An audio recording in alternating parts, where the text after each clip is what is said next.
지난해 1월에서 10월에 걸쳐 해외 투자 등으로 빠져나간 외화 순유출 규모가 196억 달러에 달해 환율 상승 요인으로 작용했다는 한국은행의 분석이 나왔습니다.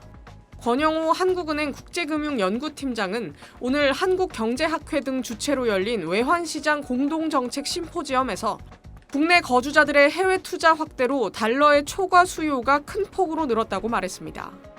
권 팀장은 2020년대 이전엔 경상수지 흑자 규모가 해외 투자 규모보다 커서 외화 초과 공급이 발생했지만 지난 2024년 이후로는 경상수지 흑자에도 불구하고 환율이 빠르게 오르고 있다고 설명했습니다. 그러면서 국내 거주자들의 해외 투자를 원인 가운데 하나로 꼽았습니다. 한은 분석에 따르면 지난해 1월에서 10월 896억 달러의 경상수지 흑자와 319억 원이 순유입된 외국인의 국내 증권 투자에도 불구하고 우리나라 사람들의 해외 증권 투자와 국민연금 해외 투자 규모가 너무 커졌다는 겁니다. 한은은 이에 따라 지난해 10개월에 걸쳐 모두 196억 달러에 달하는 외화가 순유출된 걸로 추정했습니다. 현재 환율 기준으로 약 29조 원에 달하는 금액입니다. 재작년 같은 기간 동안 외화 순유출이 5억 달러에 그친 것과 대비되는 규모입니다. 특히 우리나라 사람들의 해외 증권 투자 규모는 재작년과 비교했을 때 710억 달러에서 1171억 달러로 크게 늘었습니다. 권 팀장은 그러면서 한국과 미국 간 성장률 격차 확대, 주식시장 기대 수익률 격차 등도 최근 환율 상승 요인으로 제시했습니다. 과도한 유동성 확대가 원화 약세의 원인이란 지적에 대해선 권 팀장은 불명확하다면서도 장기적으로 통화량 확대가 물가 상승, 환율 절하로 이어지는 경로를 고려할 수는 있다고 했습니다. 앞서 구윤철 부총리 겸 재정경제부 장관 역시 오늘 다른 행사의 영상 축사를 통해 외환시장 쏠림 현상의 배경 중 하나로 빠르게 늘어난 해외 증권 투자를 꼽았습니다. 지난해 말 외환당국의 강력한 구두 개입과 국민연금의 전략적 환 해지에도 불구하고 원달러 환율은 10거래일 연속 상승했습니다. SBS 이현영입니다. 지난주보다 소폭 오른 1,461원에서 시작한 원달러 환율은 개장 이후 하락하기 시작했습니다. 하지만 달러 수요가 몰리며 환율은 오후 3시쯤 1,470원까지 올랐고 결국 10.8원 오른 1,468.4원에 주간 거래를 마쳤습니다. 장중 1,484.9원을 기록한 지난해 12월 24일 이후 최고치입니다.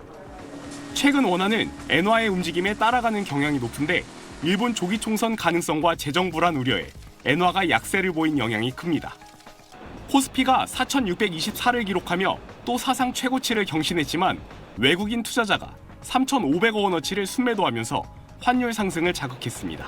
뚫리니까 더 올라갈 것 같다라는 심리, 거기다가 매수가 또 달러를 살려는 세력들 이런 부분들이 몰리다 보니까 60원에서 70원대까지 급격하게 좀. 원달러 환율은 새해 들어 하루도 거르지 않고 오르고 있습니다. 지난해 말 외환당국의 강한 구두 개입 등으로 3거래일 만에 53.8원 급락했던 환율은 다시 꾸준히 상승하고 있습니다.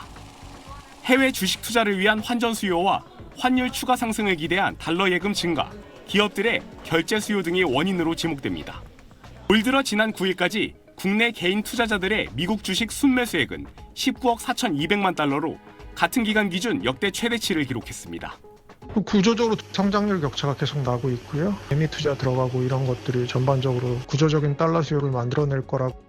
외환당국의 추가 개입과 대책이 예상되는 가운데 미국의 트럼프 상호관세 대법원 판결과 차기 연준 의장 지명 등도 환율에 영향을 미칠 걸로 전망됩니다. SBS 박지현입니다. 운송업체 A사는 거래처로부터 받은 달러 130억 원어치를 해외 지사에 남겨뒀습니다. 해외 지사는 그 돈을 그대로 빚을 갚는 데 썼습니다. 수출 기업이 번 돈을 국내에 들여오지 않고 해외에서 직접 쓸 때는 한국은행에 신고해야 한다는 외국환거래법 위반입니다.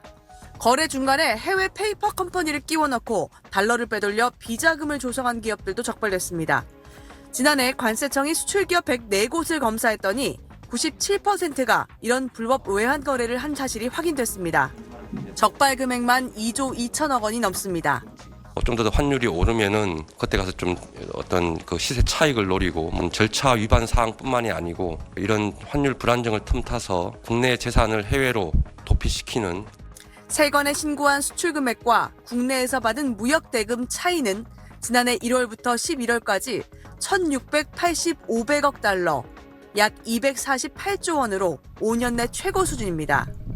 관세청은 정당한 이유 없이 일부러 수출 대금을 늦게 받는 등의 방식은 환율 불안을 자극한다고 보고 수출 기업 1,138곳에 대해 외환 검사에 착수했습니다. 무역 대금을 한국으로 가지고 들어오지 않는 이것도 하나의 고환율을 장기화시키는 요인으로 작용하고 있거든요. 적극적인 단속 절차는 기업들의 좀 적극적인 외화 유입을 유도할 수 있고, 관세청은 환율이 안정될 때까지 불법 무역 외환거래 TF를 운영해 단속하기로 했습니다.